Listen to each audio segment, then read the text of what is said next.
You guys know that, when I came on in the week, I said that I'm not really 100%.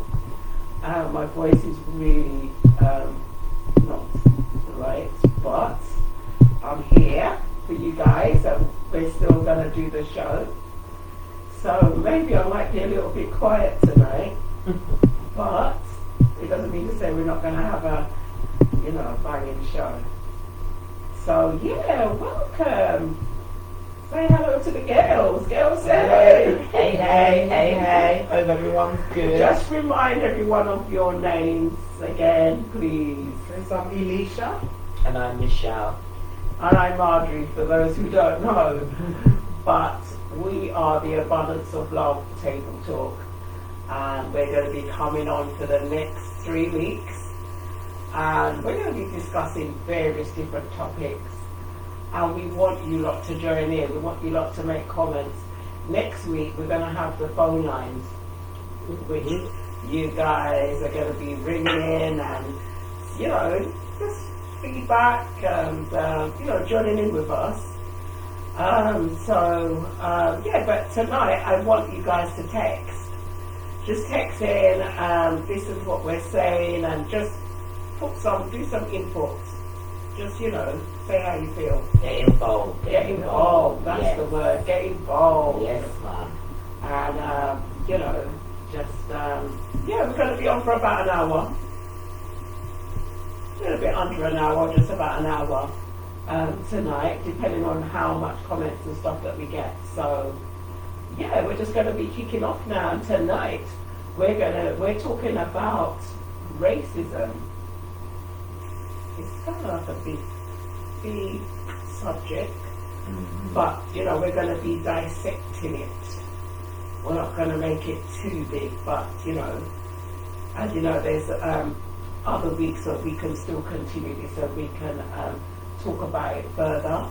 But tonight we're going to kick off with Michelle. Hi. Firstly, this is irrelevant, but your earrings are really nice. Oh, thank you. They're really nice. They come from my jewellery collection. Yeah, man, they're very statement, aren't they? Next week I might get you guys to wear What is that? And advertise the jewellery as well, so that you can see what it's like. But this is part of my collection. Hey. But no, you got okay. So I don't know if you lot. First of all, did any of you watch that show on Channel 4 called, I think it's called Unapologetic? So it's got Zizi Mills as the host, and what's the co-presenter? Yes. Firstly, any of you? I've seen it before, but I don't know which one. No, I'm just talking about just as a whole. Oh, okay. I don't really watch it, but I've seen the one that's floating around at the moment. The White Yardie one, right? Yeah. Did you get to watch it? Yeah, I did see it. I was a little bit frightened. I was like, are they real? Is this a joke or something? I was frightened. Frightened for them or frightened for him? I was frightened for him, I was frightened for them. Right, for everybody. I was scared. Is this real? Because at first I wasn't sure if it was real. No, it's all the way real. It's all the way real. I mean, on a level, like, talk to me. What are your lot's thoughts on?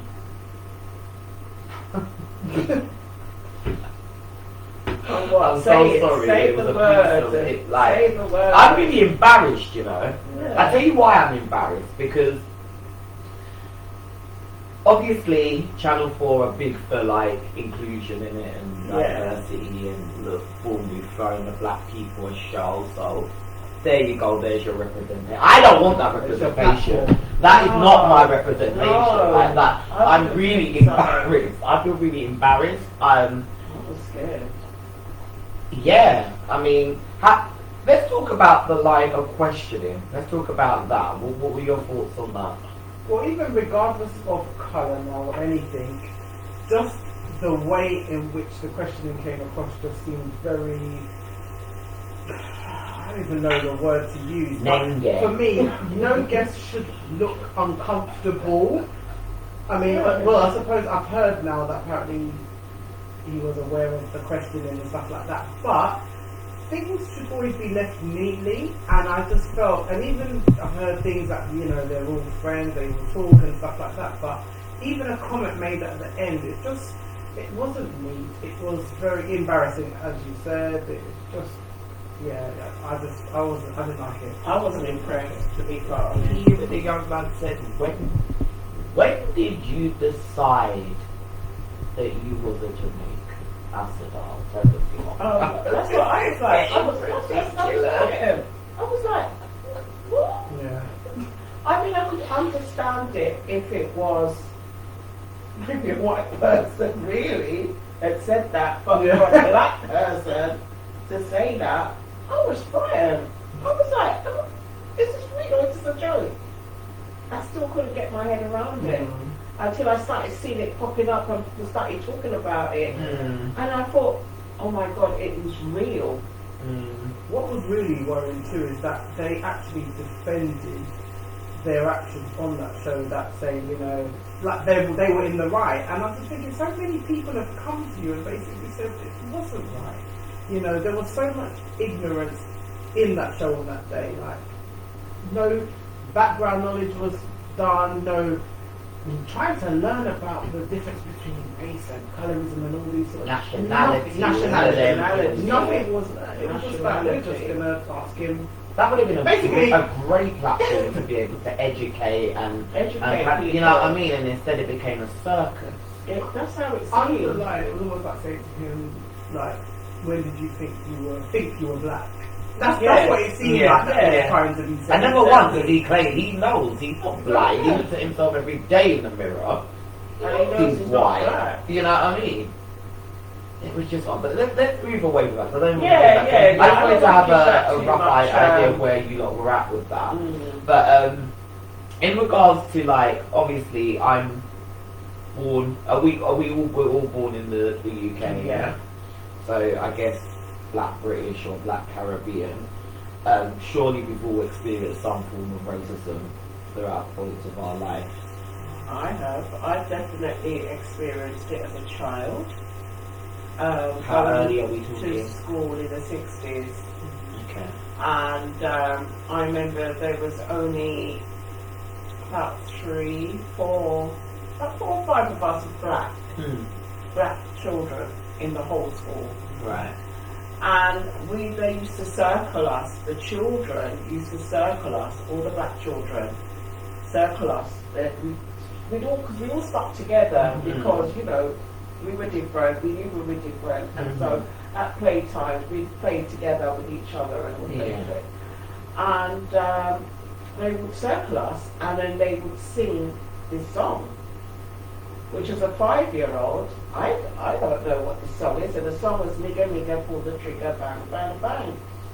Wow. And they would constantly sing that to us, and they'd be circling us and, you know, going around and singing this song and everything. So anyway, I just thought it was like a game. So I went home singing the song. And, you know, I'm singing nigga, nigga, pull the trigger, bang, bang, bang. And my mum was horrified. Oh. She said, where did you get that from? Where did you hear that? And I said, oh, at school. She said, never say that. That is not a nice thing to say, never say that. And that's when I realised that it was something bad. But it was just something that it was normal to be called a nigger. And to tell us to go back on the banana boat. I'm thinking, what banana boat? I don't know what boat they're talking about. Or you monkey, go and swing on the trees. I'm thinking, I can't even climb a tree. They're talking to me, am I a monkey? But this is something that, you know, that it was a daily thing for many years. So what about in adult life, as you say? In adult life, college and work. in work, I remember I got a job in the West End at this really big company. I won't say the name. a big company in the West End, and I was so happy when I got the call to say that I got this job, because it was, you know, a big company, and they said, oh, you know, you'll be able to go places in the company, and you could, you know, progress. So, you know, I was really happy to get the job. So I was a receptionist, but they said, oh, you know, the receptionist, you know, they move on to other posts and stuff like that, so you get to know the company and all the rest of it. Anyway, the first day that I went there, sat down, and you know, the other receptionist that was there said, you know, you're the first black person to work here, right? And I said, oh, I felt really good. I was thinking, well, there must be something in me that they never saw in other people. And then, by about, I think it was about 1 o'clock, 1:30, lunchtime, I got a call, and the management asked me to come and see them, and they said that they're really sorry, but they think they've made a mistake, and that I would have to go. Are you kidding?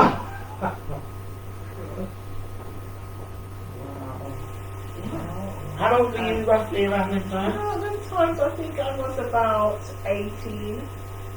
Oh, that's heartbreaking, man. About 18. So, do you reckon it was through complaints from the other staff? Yeah, obviously. Yeah, because the girl Obviously, that yes, said the girl, you're she the was first like, black. no, you're the first black. There's nobody in here that's black. You're the first black person here. Yeah. And then there's one other one that we'll just say really quickly. I was a school secretary for 15, 16 years. And there's one head teacher, horrid woman. She came for an interview the day. I was sitting in the office behind my desk doing my work, and she came in and she said, oh, could you point me to the school secretary, please? Because I've come for an interview. And I sort of looked behind me and I thought, well, I said, I'm the school secretary. She went, you are? Oh. You are? I think you were the queen, I said, well, yes, I am. And she went, oh, well, I have an interview. I have an appointment. Could you please let them know that I'm here? And that woman, she got the job, and she made my life a misery in the school. She kept telling me, I don't think you're suited for this job. I think you're better suited in a GP surgery. She actually even said that.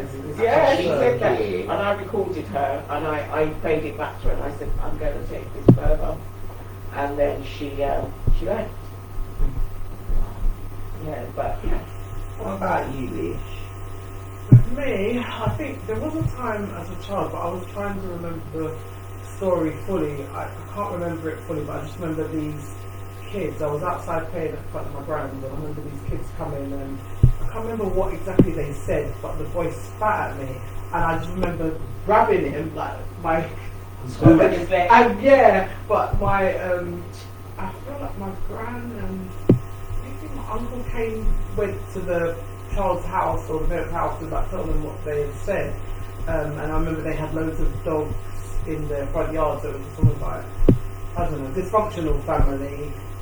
But yeah, so that was my first experience of being called something. What happened here? So he spat in your... He called me something, but as I said, I don't want to like... It was like a racist... Yeah, it was a racist term, because I just know that it was bad enough for when my family heard about it, they went to the house to tell the parents of this child that, look, this is what they've said. Yeah. And I suppose with me, I feel like being big and being black is just almost like two stigmas, basically. Together. Yeah. So I remember working, like one of my first jobs was in McDonald's, and it was down in Waltham Cross, and Waltham Cross, probably not so much now, but those times it was quite a white, predominantly white area. I always had, like, you know, you hear certain areas. I always deemed that a racist area because that's what I've heard growing up all my life. Yeah. That area was kind of not for black places. Yeah, it's not so much like that now, but yeah, then time we're talking over 20 odd years ago. Yeah. And working there, and I can't remember which member of staff he was a manager or whatever.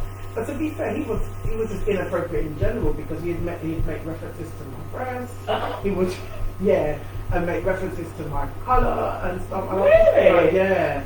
And then I could even tell when I was serving people, and honestly, when you work in food or any retail, anything where people, it's a service, and if you're not providing the service at the time that they want, the insults that you get, so I'd be called all sorts of names as well. And when I left there, I was happy anyway to leave that job. But that time, I feel like that was one of the worst experiences of racism that I had had. Just the feeling of like, oh my gosh, like, people don't really like you, man. Yeah. And I suppose through my life I've seen and heard family members as well, and still to this day, you can walk into somewhere and just feel like, the other day, my husband and I was coming back from Manchester. We stopped off in this little town to get something to eat, and we didn't know the town, but as we walked into the carvery there, it was just like, and honestly, I was waiting for someone to say something, and then even the staff, I noticed most of the staff were white. One of the ladies that served me, she was quite friendly and stuff, but I feel like as well there was the token black person there, but he also happened to be gay, so I felt like it's almost like I don't know whether there was an acceptance because I don't know, but it just felt funny there. There was a different tone, and we were just happy to be out there when we left. So what about you, Michelle? What's your experience? I mean, do you know, weirdly, I don't Hold on, before you start, is there a message? Okay, so we've got Laverne that says, good evening everyone, I'm glad to join you all, bless. Hi, hello. Thanks for So I mean, most of my experience, my early on experiences, I don't even think I deem them, not necessarily racist, I'd say colorist as opposed to racist. Especially if it's So within our own culture, but I'll go further than that, within family, you know what I mean? Okay. Like, I remember being a child and my older sister's form of cuss, if they were kind of get on to me, would be like, you black this and you black. I'm a kid, innit? I just think we're siblings. I'm not looking at what complexions what. My mum and my sisters are fairer than me, and I took my complexion from my dad. So we're like similar, who's pretty much the same complexion as me. But that was like their go-to when I was younger. You black this, you black that. You're not really our sister. You were posted through the letterbox from an African family, a Nigerian family. This is family members? This is family members. And then, I mean, I've got loads of stories, but I don't really want to name people out like that. But there's more of the, as I got older, it became like microaggressions within workplaces. So I worked in Aldgate for a telecommunications company. I was not only the only girl on the team, but I was the only black woman. And I was quite picked when I was there. I wasn't really myself, the way I talked to you a lot. Yeah. So it would just be normal, like morning stuff, I was quite quiet. And I remember my manager would be like, he would come up to me and say things like, get me, love. Keep in mind, I haven't spoken to you might laugh, but it's disrespectful because when Wendy's coming from accounts, you're not saying to Wendy, get me, love, and in it. And I just used to think, but it's say microaggressions, but that's not appropriate. That's like the Indian man coming in and you think you can go bun ding ding, and it's not funny. It's not funny. Do you know what I mean? It's not funny. And then I guess another experience I had in one of my, and this was probably about 3-4 years ago, there was a director of one of the companies I was working at, and there was me and two other white ladies who had, I think we were having discrepancies over our bonuses, and we were trying to appeal these bonuses, and you know, he'd given us a floor to have a conversation with him. Now the young white lady, a colleague of mine, got really heated and was effing and jeffing at him. I'm just in my mind, I'll never forget where you are when you got the drink with people. Yeah, that's true. Don't forget who you are, like That's where true. you are and what your this is what. So I let her do her thing, and I remember not shouting, definitely not swearing, maybe using quite a bit of diction. I do that when I'm trying to make a point. My diction, it would just be emphasis on words. And he said, hang on a minute, Michelle, you're being aggressive. You've been aggressive because you're... Each time she's come up with all kinds of things, next Tuesday, and I... Yeah. So it's them kind of things there, but... Yeah. I don't know, man. I mean, I think... I don't even know. There's so many experiences I could... Really, you know, there is a lot of racism within our own culture. And, you know, you would think as time went on, I know I go to Jamaica on a regular basis, and I notice in the banks I only see lighter skinned cashiers. Right is right, or light is right. Yeah, that's what I've been in all the banks that I've been in. That's what I've noticed. I haven't seen anyone of a dark complexion in the bank working as a cashier or manager or anything like that in the bank. And you know, I'm really surprised that it still exists in a way, but this is why I think there's still, you know, this bleaching culture. Because it's a form of acceptance. That's what people feel. That, you know, if you are of a lighter complexion, you're more accepted by people and, you know, society. So when do you think this derives from, this whole acceptance? Because I think we, you know, we've said before that there is a difference between racism and colorism, because I don't want to say you can't be racist to your own people, because some people generally can. They are. However, somebody of your same complexion, I think it's more of colorism, because it's the fight of which one's darker or lighter, and, you know. And I think similar to what Michelle's saying, if it happens in your family, it sounds more like a colorism thing. So where has this derived from then, would you say? I don't know, it's a society, what society portrays, what you see on the TV, what you know, when I was little on the TV, they would call black people sambos or gollywogs. I heard that. You know, that they would, on the jam jar, all the jam or marmalade, whatever, they would always have a black gollywog on it. And so that's what they used to... You go out to Croatia now, they've got biscuits called Nikro. They Really? are black, they almost look like Oreos, and they're called Nikro. Negro. Yeah. See? It's spelled Negro, it is spelled Negro. And But they obviously pronounce it they're a black, bit so- different. Yeah. But yeah, I think it's from back in, you know, it's subliminal, if I'm saying the right word. You know, things that you watch on the TV, things that you hear over and over and over. It's a form of a conditioning.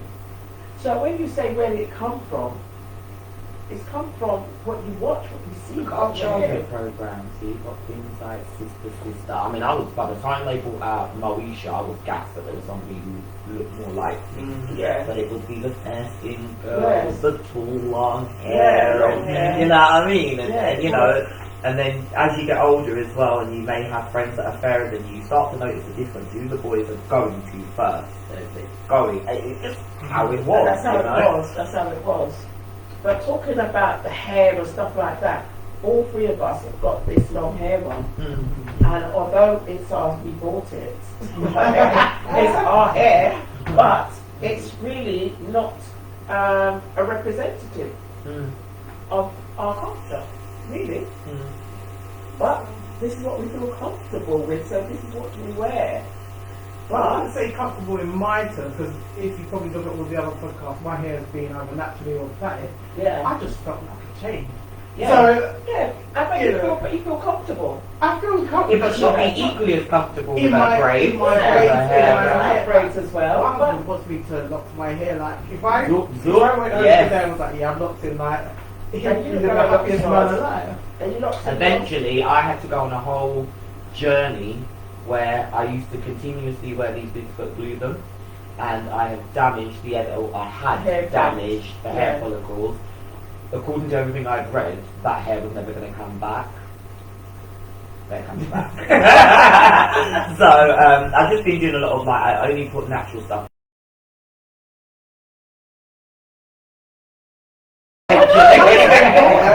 But talking about hair because of the racism. Yeah. I just feel like as black women, we are the most critical. No one don't care if Sally's got her hair in a bun, if it's blonde today or brown tomorrow, but you She's see done a perm or us, whatever on there. any little thing, it's a critique, it's a conversation. It's you don't love yourself if you wear the wig. Yeah. I don't Yeah. wear the wig. Oh, she's Yeah. one of those conscious sisters. Oh, there's always Yeah. something. Just There's always something. I'm just let me be. Or Just let me be. being told that there was a time where if you look on, well, it may be still there, if you look on Google and you type in type of hair, if you type in bad hair, it shows all images of black women. Black women with bad hair. Yeah. But I'm not And gonna they call lie, it- black people make it worse than that. I've had some of the most ignorant things in my life from people who are within our culture. She's got good hair, meaning, i.e., it's softer, it's more towards European hair, Yeah. it's longer. All of these things, we think so. Oh my God, yeah, you should have seen her hair was nice. What was nice about her hair? It was long. It was long and it was soft and it was curly. So that's good hair. Yeah. And Yeah, that's she's got- conditioning too, There we go. through either social, through media, through whatever it is. What I was going to ask is, do you think the Bible had any input into how black people are seen? I don't know. Because, I mean, they think in the Bible, they do talk about woolly hair. And, you know, they talk about it, well, we know now that they were black people in the Bible. But as children, I didn't think that there was. I thought everyone in the Bible was white. Yeah, but where did we get that That's- from? Where did we get that? Because I won't lie, when I drew a Jesus picture, it was a white guy with long hair, you know what I mean? Exactly. But where did we get this from? I mean, I can tell you, I look at the images in my nan's and my grandparents' homes, and that, you know, they depict Jesus Christ, and that's where I guess some of my early memories come from, Yeah. where I would have got that image from Yeah. in my mind. Yeah, but we get it, that's a set from society. I mean, this is what they write. This is what they give us.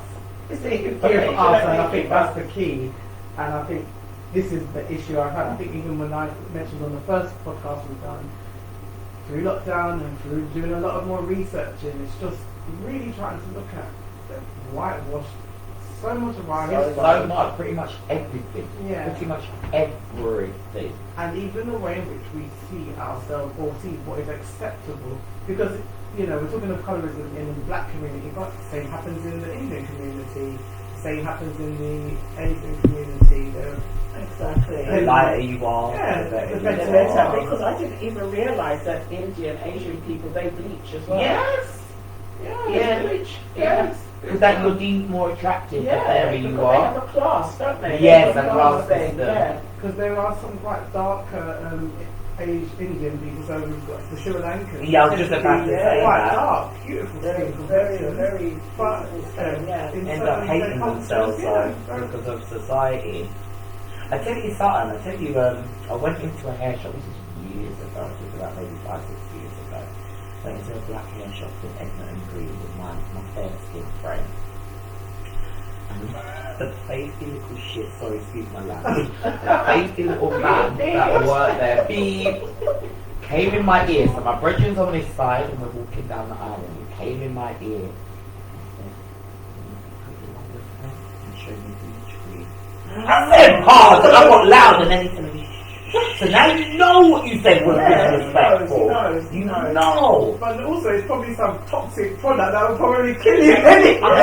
I want to be pretty. So that now tells me that in your eyes, I'm ugly. And she's light. And you could be pretty if you use this bleaching product. If I complain about it, pretty, but I have a lot of them that they do this bleaching and they say, look how I'm pretty, look how I'm brown and I'm pretty. Yeah. So what are you trying to say? You're black and you're not pretty? You're black and pretty as well. You have all different colours, you've got different shades. I love my skin, I won't even lie, I love my skin. Considering the environment that I've grown up in, I could have really wanted to rebel against you know what I mean? Yeah. I love I love my complexion. Even when it weren't a thing, you know, like I weren't the audience for a lot of men for a very long time. You could have bleached, you could be one of those people that This is got it. that complex and decided, no, so I don't want to be dark. To be fair as well, like, I just think they look sore. Do you not think they look Yeah, sore? they're horrible. They always look sore. And then the lips are always dark, and then the knuckles, Yeah. you know, like the telltale side. Yeah. You just think, oh, that's not a good That's look. what that, you know, if that's what they're into, then that's what they're into. Because some people, you can't talk about bleaching because they live and die for bleaching. Yeah? And they said that's how come they get to come on Instagram and they've got a good page and they've got lots of followers. There's one girl on there, I can't remember her name, but she's been on it for quite a while and she was saying that before she started bleaching, she barely had any followers. And then when she started bleaching, she started getting all these followers, all these thousands of so people again, started following her. acceptance of this whole complexion thing is just Yeah. So some people are dying hard. They're just like, although they know it's damaging their skin and it's doing all this to them, they don't care. beauty and the fame is more important. Yeah. But the issue is so much deeper than just the bleaching cream. We're looking at deep-rooted issues within themselves, not loving yourself. You know. Yeah, that is so true. I don't know if anybody watched that movie, The Harder They Fall. Yes. I haven't yet. I need to Yeah. catch up. You've got been telling me good things. Yeah, about this it's movie. really good. At first, when I watched it, I thought it was just black people killing black people. Yeah, Why would they make a movie like this? So confused. I was very confused. And then somebody said to me, watch it again. And then when I started watching it again, I said, you know what, there's a message in this. And so I watched it now, this is my third time. Oh wow, I need to watch Watching it. But yeah, it's really, really good. And it shows you all the issues that this has been, like this cowboy business. I always thought that cowboy was right. Yeah, because they taught us to think that. John Wayne and all of them famous boys. Exactly. All And he was those one of the people. most racist people. John Wayne was Believed really in white racist. supremacy. Yeah. But yet still was playing the role of a black person. Exactly. Because cowboys were seen as it's a derogative term. Really, Exactly. truly. Because cowhands and all that, they were black people. White people didn't have it, and because of the name boy, remember back in the day, That was the that was the name for black. That was boy. Yeah. Yeah. Slave boy, yeah. So slave boy or boy, they just used to call them boy. You know what I mean? Come here boy, nigger boy or whatever, they call them boy. So this cowboy, right, it was a term that they used. And only just through watching the movie that I realised that, oh, this is what that was about, you know? Well, part of it was, the terms and, how it all came about and all the different characters. Because like I was saying to you, I watched it and like yourself, I was just like, what is this about? This just looks like I've been trying. Because with me, I've always, you call me skeptical or whatever, but I always think there's a reason for something. Yeah. If they've put out this film, there's going to be a reason why they're putting it out. Yeah. And for me, all I saw was just them black people killing black people until I attended a webinar and the guy broke it down Should probably promote his page, but I can't remember for his name, sorry. But anyway, he broke down the film. So it's a film, you can't watch it once, you have to watch it twice, because the first time you watch it as a movie for entertainment, but the second time you have to watch it for education, because there are so many references to famous black people in there. Even the characters that are portrayed in it are real people that lived at the time. Those cowboys were very skilled people. They used to be able to, you see all these bullfighting and stuff in this vein. Black people started this. That was doing it. You know, they're the ones who could rear these animals and you make them control them, do what they wanted them to do. So it's a very interesting film. The actors are all brilliant in it. I must say, they literally make you feel like I'm so bad with them, but the female one in it. Oh yeah.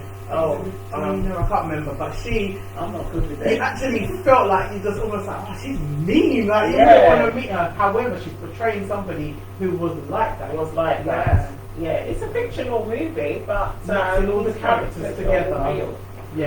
But I want you guys at home watching the show to make a comment if you saw it, or make a comment on what we've been speaking about.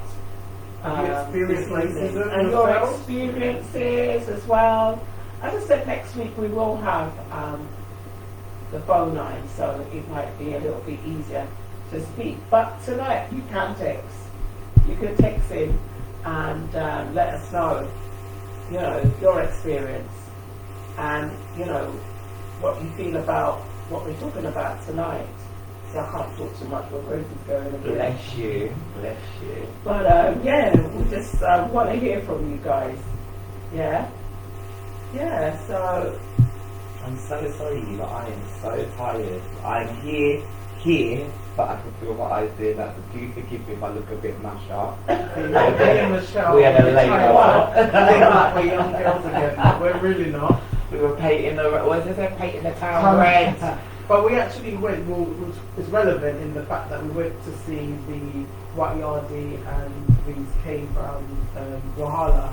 And he did touch upon the whole show that he was in. It sounded more like he was defending himself at that stage. But to be fair, I really respected how he handled the questioning and how he came across. Because he could have come across really rude, and then it would have probably been a different argument. Oh, we'll look at him anyway, whatever. But he handled it very well. But he did say he would say more about it in his up and coming shows coming on next year.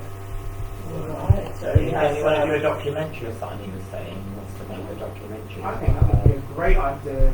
If he would, because it's important that people stop this whole thing of like, okay, if you're white, you can't be Jamaican. There are, and the thing is, there's so many white people. There's Chinese, Indian, Germans, all kinds of people. Also, there are like, I know so many people who are of mixed heritage, and you would look at them and think, oh, no, they're a white person, but they're not. They're black people. You know, just really and truly, we're all of mixed heritage. I mean, I'm sure my dad's grandma that he was raised with, which would have been my great grandmother, right? She was mixed race. I have no idea that she was, I think, half Scottish and half something else. So, everyone's got a bit of something in their bloodline. If we wanted to go deeper and rooted, we'd be like, well, I've always said that we can more, I don't know if it's the right term of it, filtering down, but basically, I just truly believe that the first human beings were black people. I truly believe they were melanated as dark, well. beautiful, and if you do look at the Bible and the description they give of Jesus was a black, beautiful black complexion, copper, wiry hair, But I think it's just like when you have children, you just have like some children come out light, some children come out dark. And I think that's how it was back then. Because white people would say, so where did we come from then? If everybody was black, where did we come from? But I think it was just the saying that you have fairer ones. You have like 3 children and you might have 2 light one and 1 dark one.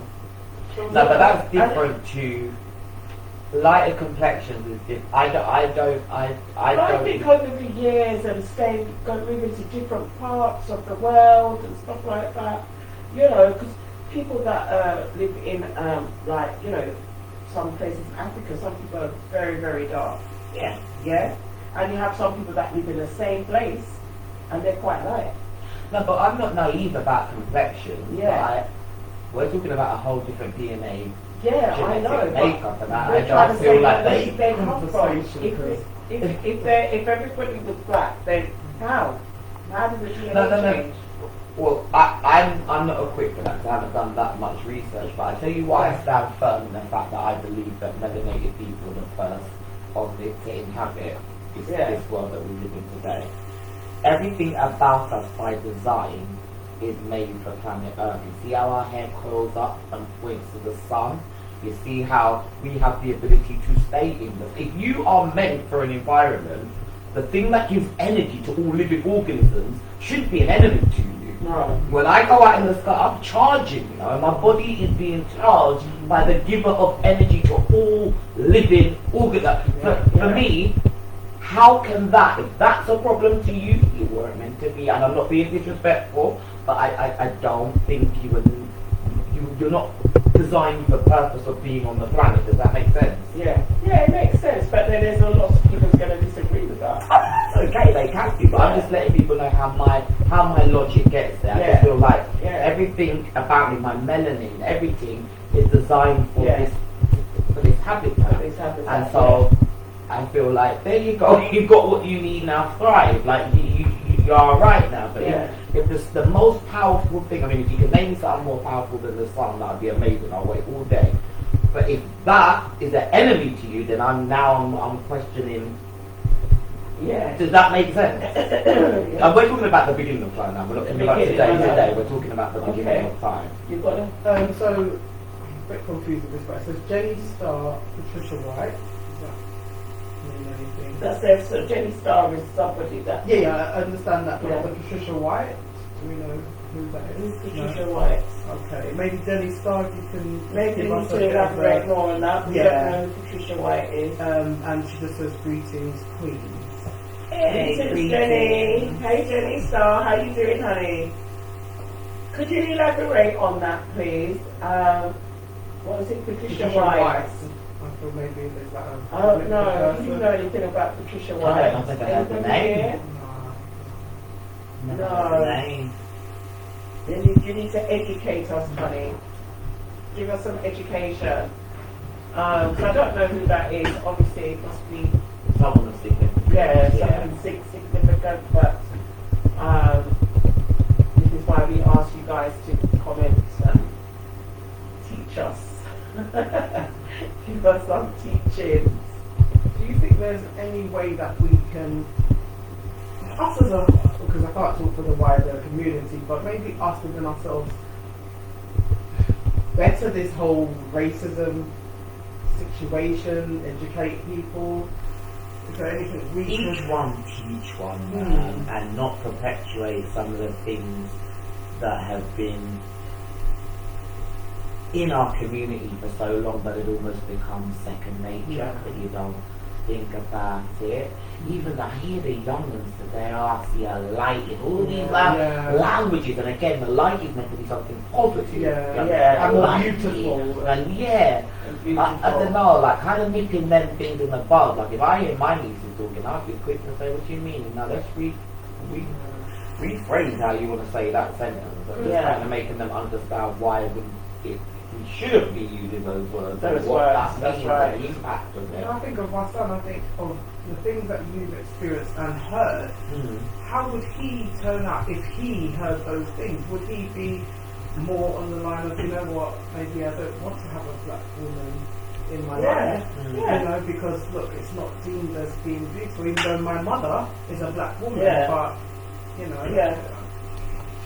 I'm not gonna lie, it's so in us that I remember being little and going through this stage of only fancy boys that were mixed race. I had to be mixed race with soft hair. Then I moved on to liking fairer men. I didn't really look at dark men. Only when I got maybe my mid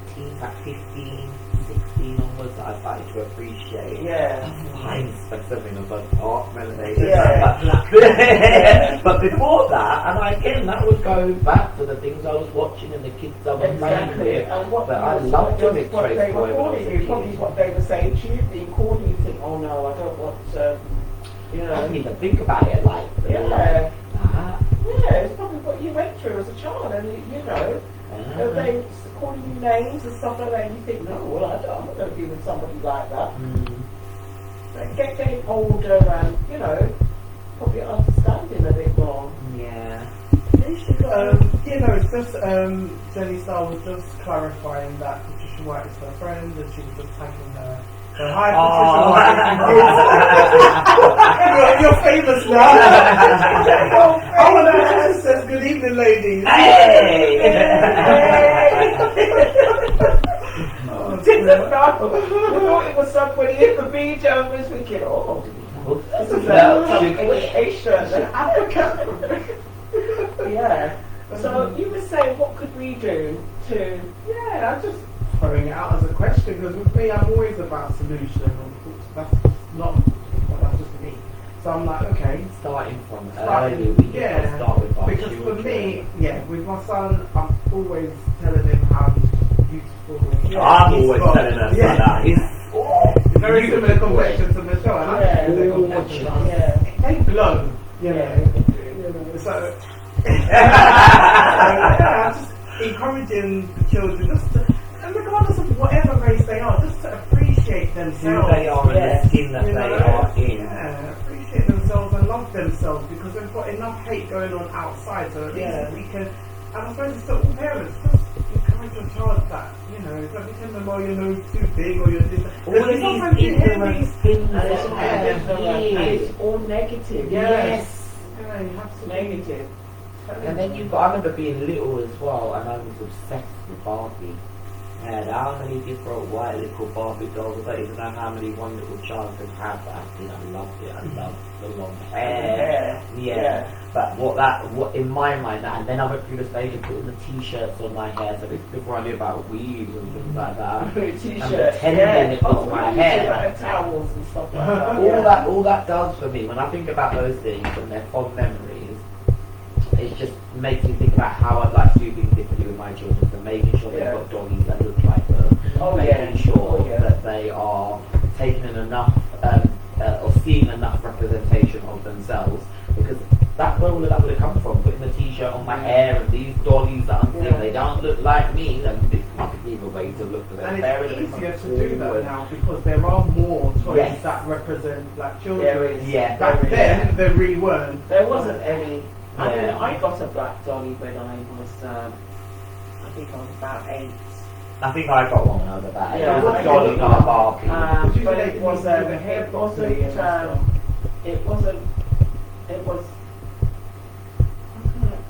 it didn't look like me. It didn't look like me, because it had all this straight long hair down to its bottom, and I thought, yeah, I do remember that. maybe there's something wrong with my hair. Why doesn't my hair look like that? You see? But, you know, but it was, there was black dollies back in the 60s. They were there. Or I used to feel that they would make, when I looked at the black Barbies, they were never as attractive as they made the white Barbies, you get what I mean? No. So naturally as a kid, you just want the prettiest And they one. always made, and the black dollies that I got, they were always quite fat. They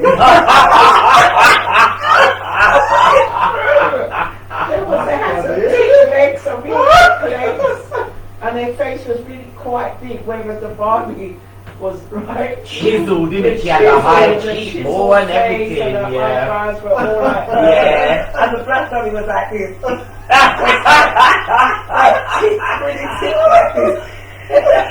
Oh wow. I was thinking about their hair, because even the way they would never have probably now more, but the hair would never curl. It was like drawn on. Yeah.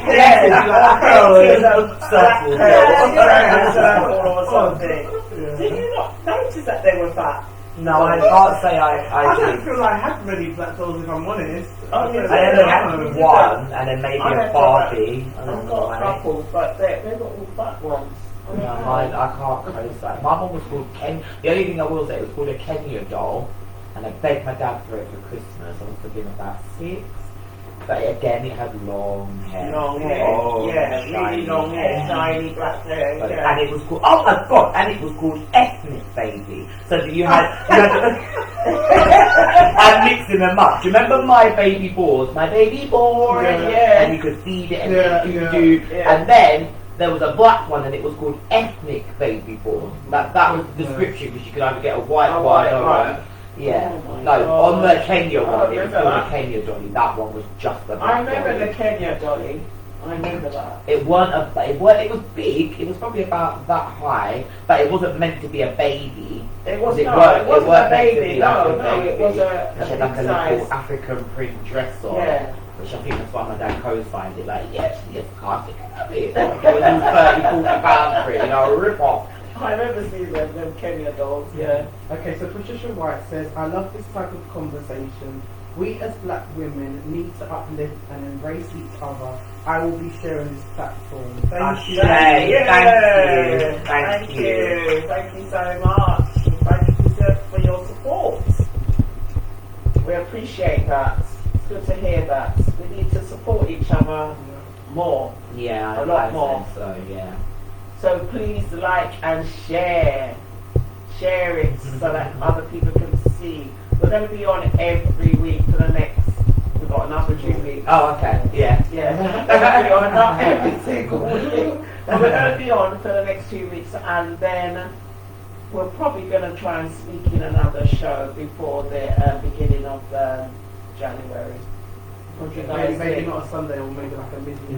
Because I'll be off work then as well. So maybe during that holiday season we might just jump in on you lot. And then what's going on at the time and as well. see what's happening, because we might even have lockdown. Who knows? Who knows? We'll keep you company though. But We'll we're give here. a joke. We're Yeah. here. Are we wrapping up soon? Yeah. We got 5 minutes left. So our secretary saying to us 5. Alright. So so I hope you guys enjoyed the show.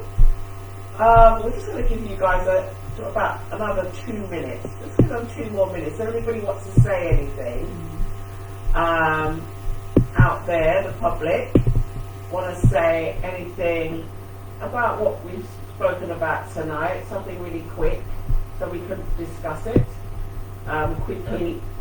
What we finished. It's been lovely to hear anybody's experiences. Yeah. Some of these experiences are quite traumatizing to some people. It stays with you for life. It does. You know, and even some can shape your whole future, really, truly. Definitely. Did you ask me earlier if I felt like it had impacted me? I still don't think so. In that time I was thinking, and I adore your son, he gets annoyed with me by how much I'm going to how handsome, I love him, his complexion. But maybe subliminally as well, maybe I'm doing to him what I wish I received. Would have loved for you and for yourself. I want him to know you are gorgeous, you are handsome, you are, do you know what I mean? And you would have loved to have heard that. Of course. Yeah. But that you never heard it. Especially 80s, early 90s. Has things changed though? Because a lot of this is as well, and saying like the reason we even got into the whole debate of the whole white lie thing was it's the ignorance of people. Yeah. And that's the issue here. It's that people are very ignorant, maybe through families, it's just things passed down. So, and it takes people like us to put stops to this in our families. But do you feel now that maybe over time certain family members have changed? I can't really just say people you work with, because that's a different story. I mean, 36 years old, not even in their pocket like that though. I don't know if they've really, do you know what I mean? But like if you've gone to an occasion and have you felt like... No, never, no. So at least then there's growth. I feel like there's been growth. Yeah. But you can visually see it more, like, you'll see, I know it sounds so pathetic, but if you went back sort of 10, 15 years ago, there's now accounts that I see that really praise, women of all shades and all complexions. It's not just pretty fair-skinned women. Fair-skinned, You know, it's yeah. a whole spectrum, and it's nice to see it, and an appreciation for just black women as a whole. But Oh. before it used to feel like, yeah, we appreciate black women if you're within these codes. That's what it used to feel like growing up. well, I don't feel like it it's was so, like that. It so was. restricted. I don't personally feel it, and I've had a lot of men that will like, because it's the opposite. It's not so much, oh, I want a light skin woman. They're going out of their way to get a dark skin. Like, somebody's Yeah, right they now. want something. They want something different. Somebody's right now. Something different. Did you get their message? Yeah, not really quite a message. Yeah, What's it just saying? just that they missed the beginning. Oh, okay. All right, guys. Well, I think that's it for this week. I hope you guys enjoyed the show. Next week, it's going to be a different topic. I'm not going to tell you what it is. I just want you lot to tune in and to watch. Hopefully next week we're going to have a guest speaker, someone that's going to come in and join in. Preferably it's going to be a man, to hear, you know, man's side, his perspective of, you know, what we think. So yeah, next week's going to be fantastic. It's going to be good, and looking forward to seeing you guys next week as well. So have a wonderful, blessed week. Have a good one, guys. Have a Take good care. one. Bye. See you next Sunday at 5.